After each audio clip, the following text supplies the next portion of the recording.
हाळी हंडरगोळी परिसरात पावसाचे पुनरागमन. अर्धा पावसाळा उलटला तरी नदी नाले कोरडे, दुष्काळाचे सावट गडद.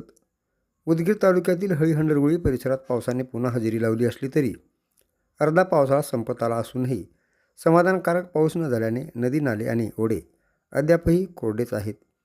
पावसाचे प्रमाण अत्यल्प असल्यामुळे जिल्ह्यावर दुष्काळाचे सावट अधिक गडद होत असल्याची चिंता शेतकरी आणि नागरिक व्यक्त करत आहेत. यंदाच्या हंगामात सुरुवातीपासूनच पावसाने ओढ दिल्याने खरीप पिकावर मोठा परिणाम झाला आहे. अनेक शेतकऱ्यांनी पेरणी केल्यानंतर पाऊस गायब झाल्याने पिकांची वाढ खुंटली, तर काही ठिकाणी दुबार पेरणी करण्याची वेळ शेतकऱ्यावर आली. आता झालेला पाऊस पिकासाठी काही प्रमाणात दिलासादायक असला तरी तो पुरेसा नसल्याचे शेतकऱ्याचे म्हणणे आहे.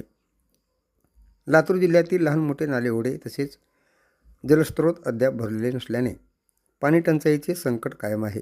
अनेक विहिरीतील पाण्याची पातळी खालावली असून जनावरांच्या पिण्याच्या पाण्याचाही प्रश्न निर्माण होण्याची शक्यता आहे. कृषी तज्ज्ञाच्या मते पुढील काही दिवसात चांगला आणि सलग पाऊस झाला तरच खरीप पिकांना नवसंजीवनी मिळू शकते, अन्यथा उत्पादनात मोठी घट होण्याची शक्यता नाकारता येत नाही. दरम्यान शेतकऱ्यांनी शासनाने पिकाची पाहणी करून आवश्यक त्या मदतीची घोषणा करावी, तसेच संभाव्य दुष्काळी परिस्थिती लक्षात घेऊन तातडीने उपाययोजना सुरू कराव्यात अशी मागणी केली आहे.